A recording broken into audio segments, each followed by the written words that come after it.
All right, so this is a quick word. Please share it with somebody and be a blessing. As a single person who is in a relationship, you got to be careful about the foundation you are putting down. The Bible said, if the foundation be destroyed, what would the righteous do? Now, when you start a relationship and you're kissing and smooching and having sex, and you say you are trying to get to know, try to get to know one another. Some people will say, "Oh, I'm trying to know if he's potent, to know if he's sexually active." And some men will say, "Oh, I don't want to marry a virgin. I want to make sure that she can actually have a child." You see, the moment you start engaging in sexual sin, you start touching one another, you start sleeping with each other, cohabiting, what will happen is that you start fighting. The devil will attack that relationship. You will start seeing each other's faults. Now, you are supposed to see each other's fault in a good way. In a good way means with the bed undefiled, so that when you see the faults, you know what you are dealing with. All right, you know how to adjust yourself. But when you start sleeping with one another, the devil will trigger fight. You start arguing, you start quarreling, you start seeing each other's fault in a way that you start fighting with one another. Before you know what's happening, the marriage will not work out. You got to be careful. There's a reason. See, every instruction of God is for your good. Every instruction that God gives you is to protect you, is to preserve you. All right? This is very, very important. The moment you start indulging in sinful acts in a relationship, just know it won't work out. 99% of the time, it doesn't work out. And if it works out, if that relationship gets to marriage, you will not trust one another.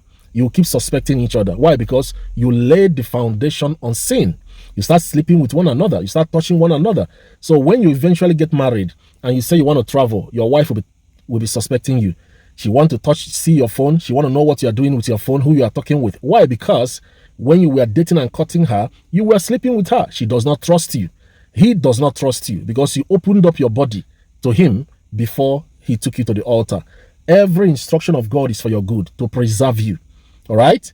Keep the bed undefiled. The Bible said, he that break the hedge, the snake will bite. If you break the hedge, the snake will bite you. It's very, very important. If you allow the devil to attack your relationship, he will attack it. And the easiest way is when you start committing sin. You start touching and smooching and you say you are trying to get... Some people even say that kissing is not a sin.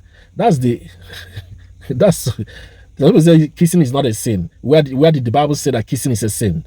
Okay, let me tell you before I end this video. Let me tell you. I don't care how spiritual a man is. I don't care how spiritual he is. The moment you start kissing a man or a man start kissing you, the next thing is that he will start having erection, period. I don't care how spiritual he is. The moment you start kissing him, he is having erection. The next thing he's thinking about is sex. So let's stop deceiving ourselves, all right? Don't start what you will not finish. God bless you. Keep your bed undefiled. If you want your marriage to be blessed, there's a blessing in it. It's not everything that I will say here. There's a blessing in keeping the bed undefiled. See, the marriage where you keep the bed undefiled and the marriage that people lay the foundation on is not the same. It's not the same. If people will tell you the truth, it's not the same. By the time you enter into marriage and the bed is not defiled, there are blessings you will see. There are things you see in that marriage. You will know it's because you obeyed God. God bless you.